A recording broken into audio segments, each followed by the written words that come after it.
You're listening to another Ambitious Entrepreneur Network.com podcast, the voice for entrepreneurs and small business. Now, onto the show. You're listening to the award-winning podcast, The Ambitious Entrepreneur Show, featuring business leaders to help you navigate a constantly changing marketplace. Want to become known as a trusted authority while building a thriving business you love? The Ambitious Entrepreneur Show will show you how. Here's your host, Anne-Marie Cross.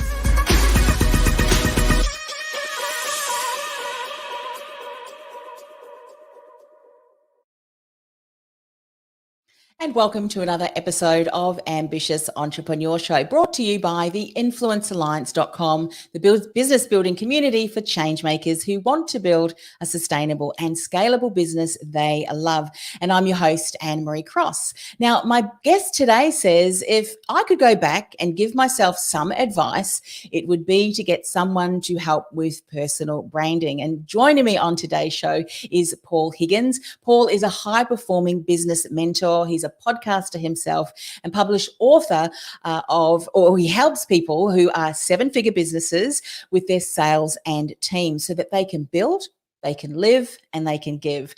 And he has 27 years of experience in sales and marketing, finishing up an 18-year gig at Coca-Cola, the Coca-Cola company, as a director when he left in 2011 to manage his health. Now, he founded 3 businesses with a successful exit in 2019. He had a successful transplant from his best mate in 2019. There you go. And with his newfound energy, he loves to mentor business owners, spend time with his teenage children, and play golf. Now, on today's show, he's going to share how to create optimum business models to use so that you can scale fast and work less, how to get quality leads leveraging LinkedIn, as well as how to run an effective remote team. Welcome to the show, Paul. Thanks, Anne-Marie. Great to be here, and it's great to be interviewed by a fellow Australian. Yes, it is. Lots of Aussie accents, which is fantastic. Look, I love, from your introduction there that I just shared, that it seems that a lot of what you now love to support other business owners through are things that you've learned through your history, through your career.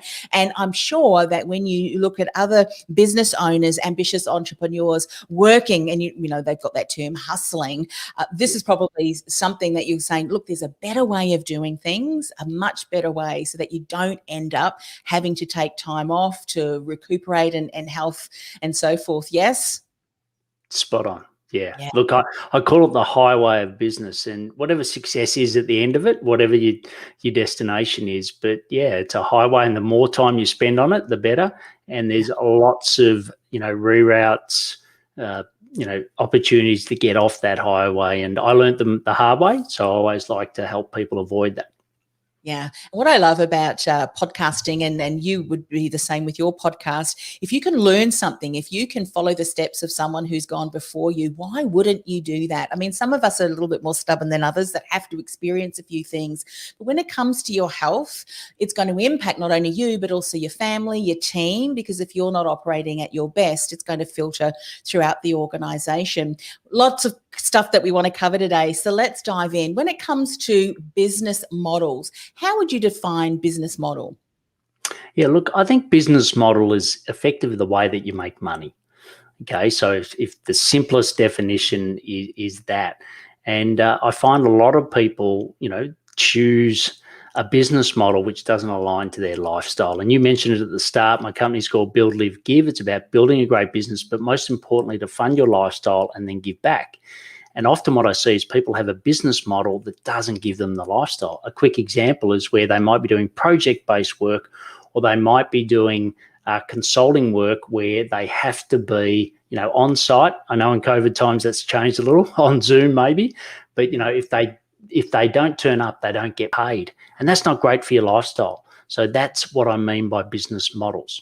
Yeah, and you could end up building a business that ends up that you end up hating. You might be working with clients that initially you thought you wanted to work with, but it ends up burning out. So what are some things that you can encourage businesses to start considering? Many businesses have had to go back and rethink the way that they're doing business and in future. So what are some insights that are important?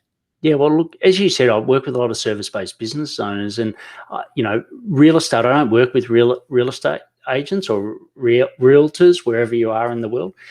But I think it draws a really good analogy where they've got the commission-based side of the business. So that's where they're buying and selling houses, which is great. And for most consultants, that's where they're doing the consulting part of it. They're swapping time for money. And then most really good real estate agents have a rent roll, right? And that rent roll is really the value that when they go to sell the business, that's what people buy the business based off, right? Because it's consistent. It's in my terminology, it's a subscription-based business. And that's what I love helping people develop, where yes, you can still do your one-on-one, consulting, etc. But, if you also develop maybe a group program or a membership, that can give you recurring income. And isn't it great when your income is coming from potentially, like me in my community, 100 people versus coming from 5 or 6 people that, with COVID and what's happened, for whatever reason, businesses have suddenly said, no, sorry, we don't need you at the moment. And you could lose 80% of your revenue overnight. Yes. What I love about what you've just said that too, I mean, we're always encouraged, please do not put all of your eggs in one basket, whether it be working with one major client. Well, what happens? I mean, in businesses, not just service-based businesses, but here in Australia, fisheries and wine, doing a lot of business with one particular country. And when that disappears, all of a sudden they're left thinking, goodness. And so I love the way that you're encouraging what are the different streams, but not just where you may work one-on-one, but a membership program, a subscription-based program. Would you say that one of the barriers often to businesses actually doing that is because they didn't even realize it was possible, or that clients would want that there was a need? Yeah, look, I think that's the case. And it depends which, like for me, I've got a podcast, as you said, but I love listening to podcasts. And the podcasts that I listen to in particular, it's like very common, right? Because I chase those themes to learn and develop for my clients. But for a lot of people, you're right, they aren't listening to those podcasts. It's not something that is, front of mind for them. And often they're working that hard in the what I call the old school model of just swapping time for money, that they often don't have the opportunity to either look for other models, or even if they do, they don't have the time to actually step back and implement because they're so busy in the doing of the business. Something that often will happen too is businesses, they look at what their industry are doing and they say, no one else is doing it, so there mustn't be a need. But what I say is get in there, do some investigation, because you might just be, the blue ocean, I think that's the term, isn't it? And your ideal clients may be thinking, oh my goodness, we've been waiting for this. What would be just a couple of things that you would encourage businesses to do as they're brainstorming? What ideas? Are there some specific questions that you encourage people to start thinking and widening their ideas about what's possible for them? Where do they start? Yeah, look, I think I'll give you a live example. So one of my clients, Al, other than that, he'll remain nameless or anonymous, but he's looking at this at the moment. So he's in an industry that's quite conservative. It's consumer goods, and he's got a specific expertise, and he's been swapping time for money in doing that consulting. But I said, look, often you go into a business and there's an expert on that topic in the business, but how much development are they getting? And he said, not a lot. I said, yeah. So, they, have a boss, or they're in a particular area of the business that they want the outcome, but they don't want to develop that person. I said, do you think that's an opportunity to build a community of those people across all the businesses that you could help? And once you've helped those people, guess what? They're going to end up be the main decision maker over time. And then you've got actually a lifelong of great clients. So I said, that's the hypothesis, right? So the hypothesis needs to be tested. So what I want you to do is, whether you set up a free Slack group, whatever's best for where they hang out, but set it up and basically ask the question, ask if this is a need that they've got, because so often we put the cart before the horse. So we think, oh, okay, I want to get a membership and I want to get recurring revenue because it suits me. It's a great business model. But the most important thing is it going to benefit the people that will continue to make that a great livelihood for you? And I think that's the number one thing people do, is they put the cart before the horse. Yes. You would have heard Paul the saying analysis-paralysis. At what time frame or at what stage, when we've done that, we've opened up the Slack group, we've talked to our ideal clients, and there may be even existing clients in there have said, that's fantastic. Would you use that then as an indication that, yes, that is what has been determined as being of interest? Or would you say there's a few other things? And over what time frame? And I know that sounds a bit silly, like what time frame, it's as long as a piece of string. But I know that there's some people there that do tend to like to get a lot of information and they never end up launching because they're too busy still in the research phase. Yeah. Well, look, the example that I've got with Elle, like we're taking a month, right? A month to set it up. And then let's say it's probably another month. So 2 months in total.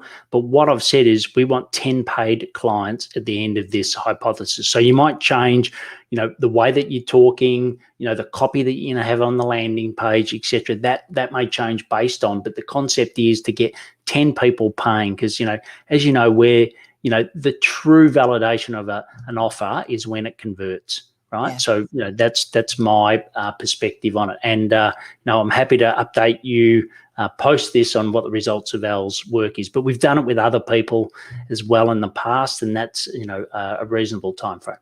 And once you get people that have actually invested money in it, then Al's going to be going, great, now I can create the content and really put the foundations and that in place because people have put their hand up. Love that.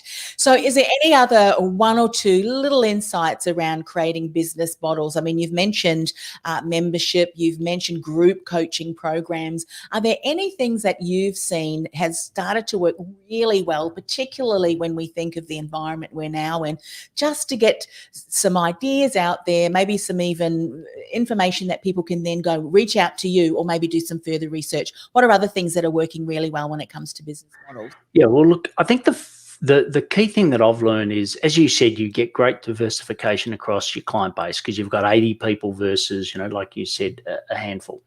But I think you can be very niched in what you go after, niche, however you say it in the world.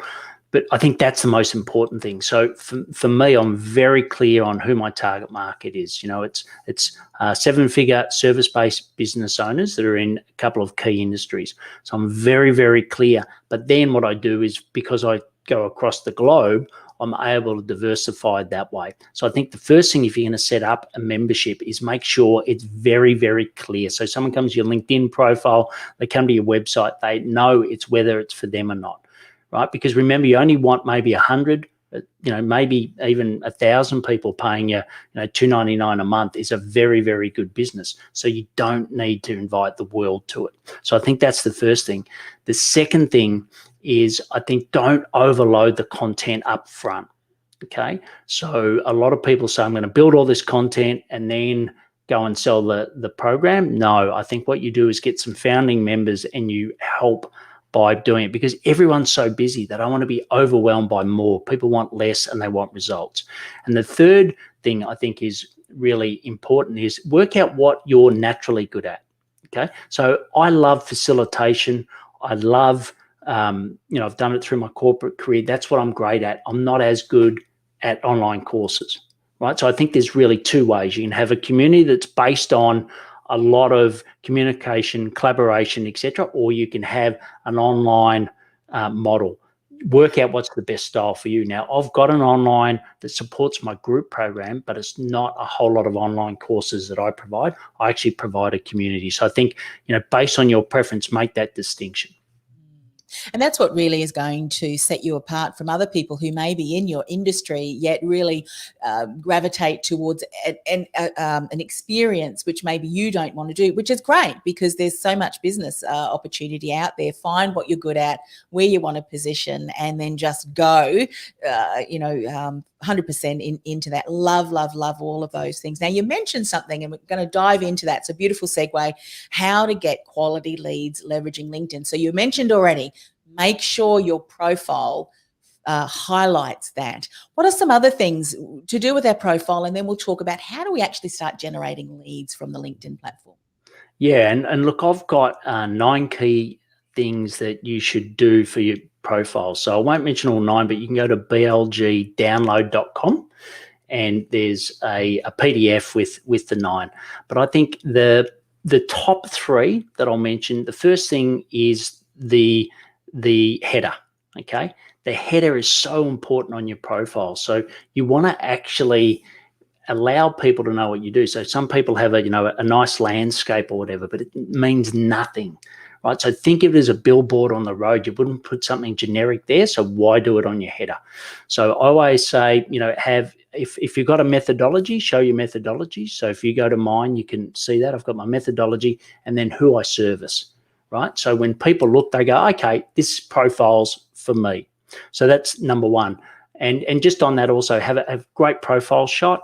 And I use my background is orange, so it really pops and it stands out. So do that as well. Don't have your wedding photo or some of the other ones that you see out there. Someone that's 40 years ago are using their best photo. So that's that. The next one is your headline.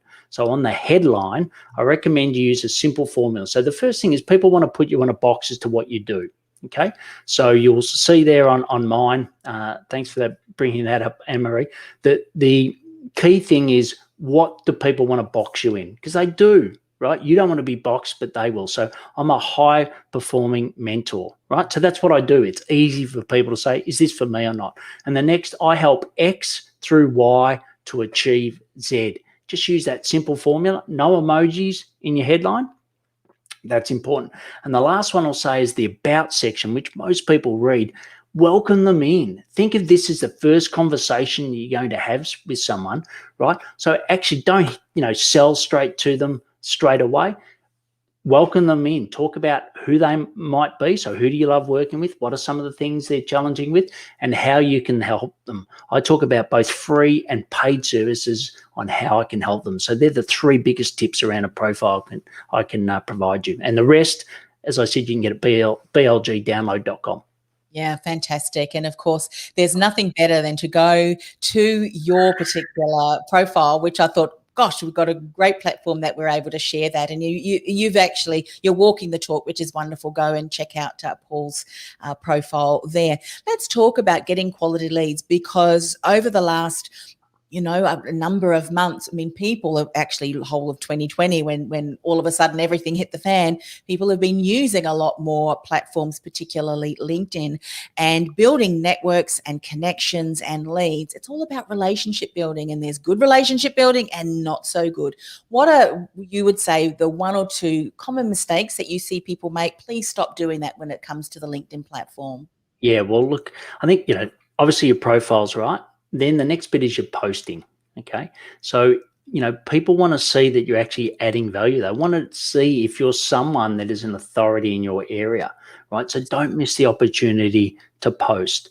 And, the key thing with posting is follow a couple of key elements to it, right? I've got 7 key elements, but I'll just go through a couple. 1 is make sure it's an intriguing headline. Okay, because it's like anything, they've got choice. It's a view is just a skim, right? What you want to do is open it to get them to like and comment, which boosts how many other people will get to see it. So intriguing at the header. Then tell a bit of a story, right? So once again, you're not selling. You're writing to your ideal client. Tell a bit of a story, and always ask a question, right? Because the question then gets more comments, and more comments will mean more views. Okay. Also, a comment means that they might be your ideal client, so you can actually follow up with them. The last one is just some hashtags. So, there's a lot of different opinions out there. Is it 3 because Google now search for 3 hashtags? Is it 9? Look, I'm using anywhere between 3 and 9. Odd numbers, not even. I don't know why, but that seems to work best. So just have those elements in your post. Once again, go and have a look at mine. But since I had my transplant, which you spoke about in 2019, so about July 2019, since then to now, I've had 2.5 million views on LinkedIn. I've gained hundreds of clients, and it definitely works. And there's one other thing. it's not a solo sport, right? If you really want to do well on LinkedIn, you do need to get 50 likes and 20 comments in the first hour. Okay, so to do that, you do need some help. So I'll leave it at that, but there's some of the key things around posting. Yeah, fantastic. And I'm scrolling through the feed. So, and the pictures that you have, taken, their view, they're smiling, there's this. So, I mean, you're really creating an experience, aren't you? So people kind of sense your personality through that. Yeah. And just quickly on images, we've Yeah. only done this for a particular launch, but generally a PDF is Right. much better. So a PDF that I did, which if you just scroll down a moment, Anne-Marie. Maybe go to documents. Could that one? Yep, great. So that one there, that's got about 80,000 views at the moment. And the key thing about that post is two things. One, it had a PDF. So dwell time is really important on LinkedIn. So the longer someone looks at a post, the better. So that, and the other thing is I asked them to add a comment to get more specific on the resource. So those two things is the reason why that's at 80,000 and keeps climbing. Wow. And as I have just clicked through, just in case people aren't aware of where all of these things are, this is documents. So in other words, when Paul went to put a post up, instead of the post, you went to documents, didn't you? And uploaded that, and some really great tips there. And this is just letting you know what you may not have been aware of. Go and do some further research, reach out to Paul. There's his LinkedIn profile. Let him know that you listened to the show, and I'm sure he's got some other resources to direct you to. When it comes to connecting, I mean, obviously we've got messages there that here we go here, messaging where we're able to connect with people. Are there some things that you have seen are done really well, or maybe this is something that you're doing that enables you to then take a relationship where you may have already connected, maybe someone has engaged with one of your posts? What do you do then in a strategic, nurturing kind of way? Yeah, great. So thanks, Anne-Marie. So first is, if someone has liked or commented on your post, when you reach out to them, actually put that specific post link, right? Because they may not even be aware of your post. They may be very aware. So just let them know that's the reason why you're connecting. Okay, so it's always best, as when you're first reaching anyone, if you've got a mutual reason for connecting, or it works better, so do that. I highly recommend that. The second thing is always say, I'm a high-performing business owner looking for people like this, so insert whatever your this is, and, would you be open to connecting? Right, I keep it as simple as that for a connection request if there is no, way that I've found them. And I think the key thing is the word open. Permission is something that people skip. You asked me before what people don't do well. They don't ask for permission. So always ask for permission, and open is a brilliant way of doing that. The other thing, what I often do is I'll put a PS if it's someone specifically that I want to talk to. I say, PS, I'm going to send you a personal video on acceptance, right? So I let them know that. And then when I send them a personal video, it's normally about a minute long. I've got their profile in front of me, so they know exactly how I found them. Often I'll email them, so it shows on their contact information. So what I'm doing is not making it a mystery. I'm being very clear on how I'm reaching out to them, and I'm asking them permission if we can talk further. So I think they're some of the really key tips that a lot of people miss. And I say to people like, hang on, you've just sent that script, right? You've got it off someone else, you cut and pasted it. And, is that really you? And would you open that? And most people say, no, I wouldn't open it. So it's pretty clear someone else is not going to. So, it's the same, the bar analogy you've heard to death, but it's still a very good one that, you wouldn't walk up to someone in a bar and be inappropriate straight off the bat. So don't do the same thing on LinkedIn.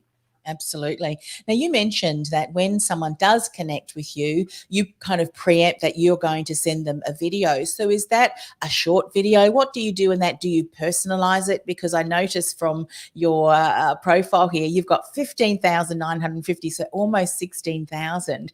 That's a lot of people that you're connected with. And I'm sure one of the reasons why you get high engagement and so many thousands of views. So what does that video look like? Yeah, look, great question. So we've got really three types. So one is where I will do a personalized video, and always, as I said, why I'm reaching out to them. Always give a reason why, how I found them. We've been connecting on LinkedIn, and then I always ask them, if now's not a good time, that's cool. You don't need to reply, but if you are, I'd love to reply. And what I do is always have some value add videos, because I use a service called Dub, D-U-B-B. And what that does is allows me to say, look, it's completely up to you. But if you want to see something on, how to tweak your profile, how to get a better engagement on your posts, because I've noticed that when I've looked at their profile, that's a great way of doing it. So that's the first type. The second is just send a custom one. So for all my first connections, we have a welcome video that comes in if it's not personalized, and that's just a generic one. And also we do birthdays, right? So anyone that's got a birthday, we basically do that. So they're ones that are just I've pre-recorded that my team send on my behalf. And the third one is, like I said, is specific value adds, where I'll look at their profile or might look at something specific, and I'll give it. So it's not to them specific, it's a specific tip. And I can look at their profile, my team can look at their profile, know the gap, and then I'll send them that. So that's a couple of ways that we use video. Yeah, I love that. And I imagine the tip that you send them is one that is saying, hey, I thought that this might be really helpful for you, because I've seen other people do it this way. And those emails that you've got, I've just looked at your website and it's atrocious. I mean, not using those words, but you know what I mean? They start off bang, bang, bang. This is wrong. This is wrong. And it's like, well, man, I really want to connect with you now. But it's done from a positive, empowering way. Yes? Yes. Yeah, great. Yeah, absolutely good. And so that beautifully segues into the third point too, about how to effectively run this remote team. So you mentioned that you have team that also supports you in doing that. For someone who's considering, may not even thought of doing that, at what would you recommend? It helps them to discern what you should be managing and what you can allow the team to manage, because we are talking about relationships. How can you help us to discern what we should be doing and what the team can do for us? Yeah, well, to be honest, it's very simple to determine that, right? And that's not the reason why most people don't take someone on. So I'll get to the easy part first, which is effectively just get a bit of paper. Or if you use a task manager, I use Asana. Just every time you do something and that it's not, it's the old classic, it can be done by you, but should it be done by you? So just have that list, right? And just do a T. So all the stuff that only I can do, all the stuff someone else could do, collect that, and that gives you more than enough content to what you could get a team member to do. Okay, so that's the easy part. The hard part is the letting go, right? And there's various reasons for it. Some is, they've never had any experience managing a remote person before. So, there's a lot of fear and there's a lot of angst about, how's that going to play out? The other one is that, they love to micromanage. They love to be in the detail, and they find that really, hard to let go. And I think the third one is they've heard stories in the past of where it hasn't worked. Okay, so how it didn't work for Jill, I don't know if it's going to work for me. So I think, they're the three most common ones. And really, I think in that sense, there's three options you can really do for a remote team. So one is off a freelance site. So whether it's Upwork, Free Up, there's a lot of them there, right? That's the first. The second is to go direct. So you get someone direct yourself. And the third is to go through an agency. And if you've never done this before, I highly recommend the third. There's a reason they'll be more expensive than the other two, and that's because they've trained the person, they've vetted the person, and what they'll also do is help you, okay, in bringing someone on for the first time. So that's the way that you minimize some of those fears in my experience. Yeah. One of the things, and I'd love some insights on this too. I mean, some people are just starting with a VA, and sometimes it's good just to try out. And then as you become, things start to flow and you see things getting posted and you haven't actually had to press the button. It's like, wow, what else can I outsource? But then you get to a stage where you start to have to manage and you need to seed in. Like if they were working face to face, it's not like you can come into the business and never talk to your team again. But then you can become part of the operational, the oversight. Do you have, because once you start to get to 7 figures, you've got multiple people, multiple projects. And if you're managing those, what you want to be doing can often your time be taken away. So do you then also have like an operations manager, someone who's more an OBM? That's something that I'm sure you do. Speak a little bit about that for those people that are multi-six already and thinking there's no way that I can go to 7-figure or higher because it just means more time for me overseeing my team. Speak a little bit about a business manager, VA, or outsourced staff. Yeah, it's great. And look, just my experience comes from, I ran an outsourcing VA business for 5 years until I had to divest it because of my health. So, I have got a lot of experience, and a lot of the people that I mentor run outsourcing businesses. But in short, if you've got a team already, look at where your team, so let's call it roughly 50% of their work shouldn't be done by them. So a great way to even get a VA into your business is to look at normally your best people are the busiest, right? You know those people and you know that they're overloaded, right? And how long can you extend the string before it pops, right? Or the elastic. So what I do is recommending them to have a VA, right? So that's a great way to test it in the business without you having to do all the work to begin with. So that's one place you can do. The other is if you're building your team and you've already got a VA, what you can do is if that person's really good, you can elevate that person to a project manager or the team lead, and then you can bring people under them. So that's my model. That's what I love to do. So I've got Connie in my team. She's been with me, I think, nearly for 4 years now. She's absolutely brilliant, and she's my right-hand person, and she's basically project manages the whole business, but then we've got teams that work under her, or people that work under her that do, the more specific work. So I think that works really well.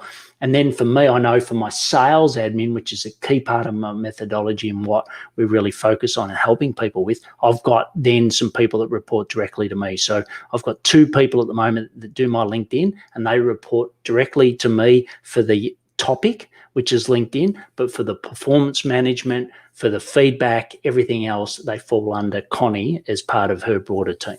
Yeah, that in itself, I think, would be something that as the business owner to hand that over, but how empowering that must be that you don't have to deal with those day-to-day issues. You also mentioned, team beneath Connie, and she's the oversight. And I think what a lot of businesses struggle with too, and I'd love for you to speak a little bit into this, is that your team will only be as good as the systems and the processes that you have in place, and that means document them.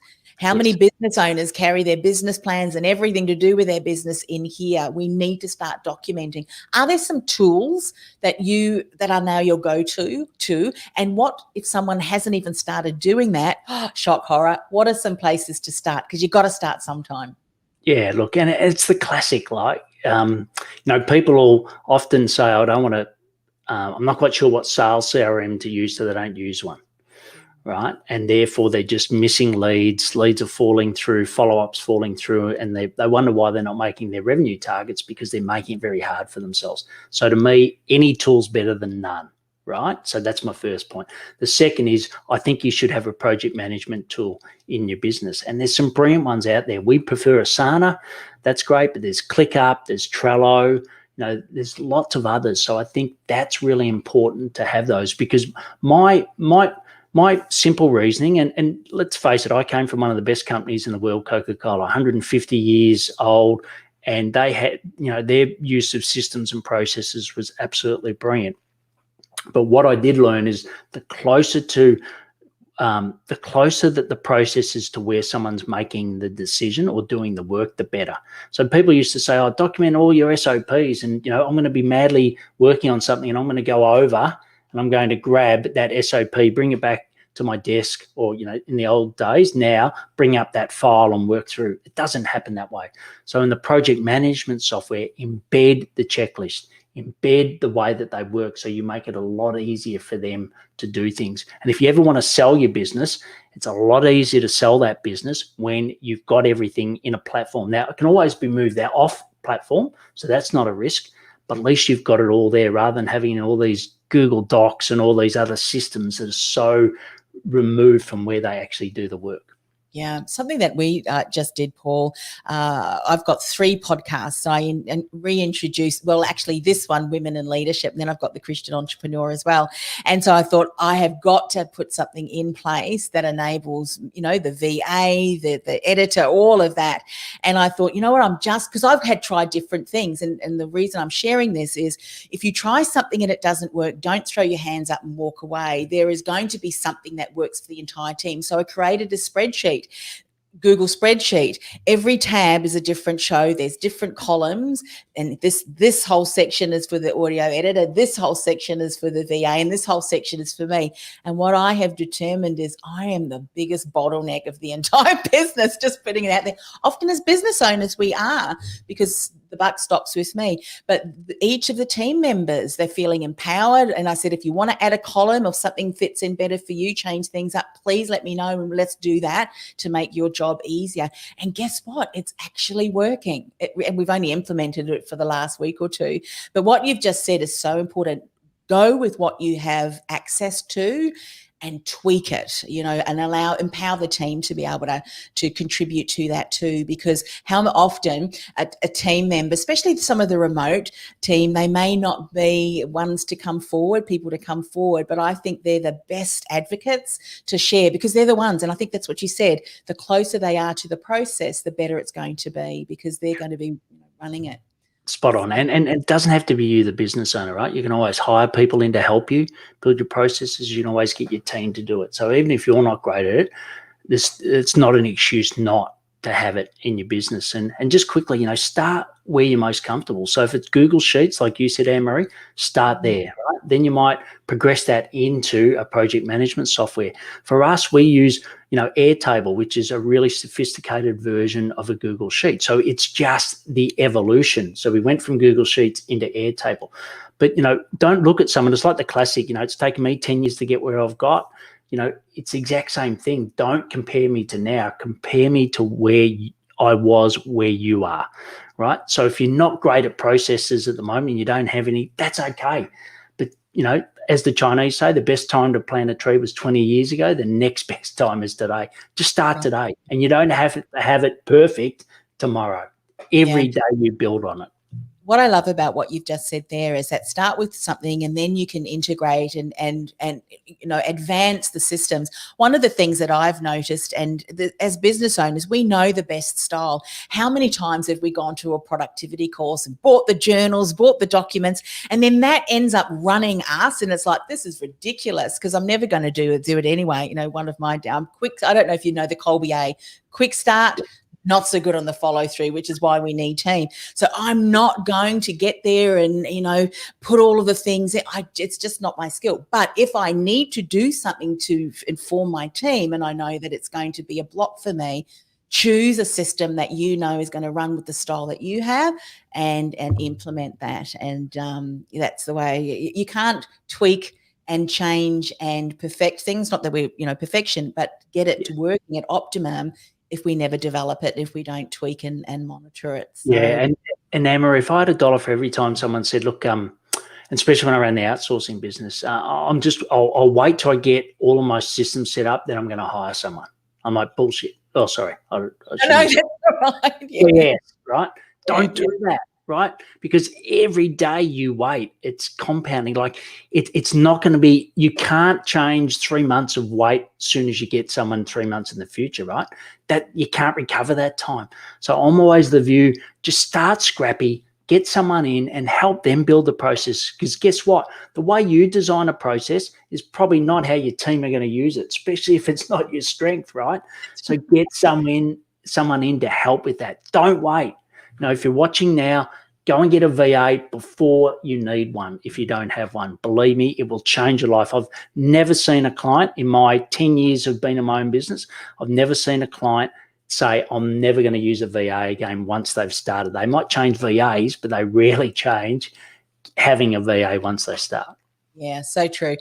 While we've been, you've been sharing your insights, we've had Sandra go, good insight. She's been agreeing there, yes. And then we've got Dean, Carol. Paul always has great guidance. So thank you, Sandra. Thank you, Dean, for being there too. So, Paul, I know that you've shared already a link where people can get access to your 9-point LinkedIn tips, what we need to share with that. But what are some best ways for people to connect if they'd like to find out more information about you, your programs, and the support you offer? Yeah, well, the best is just go to my personal branding site, which is paulhigginsmentoring.com. And on there, they'll have, when you land on the page, there's a great assessment that you can do. And it's not one of those assessments where I scrape your email and then you never hear from me. It's actually one where there's a chance to book a call where we actually come up with a plan, not a sales call, a plan for you. So that's one that's got my podcast there, which is Build, Live, Give. So you can check out those episodes. And the third thing is there's some great resources there to help you. There's some masterclasses you can watch, in particular around the sales machine, which is a community we run for people wanting to get leads on LinkedIn. And that's a great way. You can find me, paulhigginsmentoring.com. Fantastic. Well, look, Paul, thanks so much for coming on the show. I know that I started the show with a quote that you mentioned, and that was, you wish that someone have tapped you on the shoulder and told you, do the personal branding first. Is that something, because you just mentioned that, reminded me, I wanted to ask you, you mentioned go to my personal brand, my website. Is that because you also see many businesses that we talked about LinkedIn, we've talked about the profile that you're building, but it's also important, isn't it, to build your own personal brand, your own platform that you can call yours, and you beautifully demonstrated just before we finish the show. And I know we've shared so much already, you've shared so much already, and I really appreciate personal branding. Website, is that still something that you're seeing that businesses are not doing? They're putting too much emphasis on the social media platforms? Yeah, look, you don't own the social media platforms. LinkedIn, it's been brilliant, but what I do is make sure that I get people on my list as much as possible, because your list you'll always own. It's the old analogy, don't build your house on someone else's land. And I do think, you'll always be you. So paulhigginsmentoring.com will always be me, but my product page, which is buildlivegive.com, I constantly, whether it's that or I'll do some joint ventures with someone else, maybe, you can always change your company, your trading name, and you can always change your products and services, but you can't change you. So I think there should always be you as an individual, and then the company sites. And, whether you're going to sell the business or not, I don't think it really makes a difference, but I do recommend it. And I want to give a quick shout out to Mary Henderson, who helped me come up with my personal brand last year, and the business has just flown since that's occurred. Fantastic. Good. Lovely recommendation and testimonial there. And please go and connect with Paul on LinkedIn and over on his website as well, Paul Higgins Mentoring. Look, thank you once again for coming on the show. Yeah, and just one more thing. So firstly, Anne-Marie, thanks for having me on. But the second is kidney donation. You briefly spoke about, my best friend, 30 plus years, gave me a kidney in 2009, and it saved my life.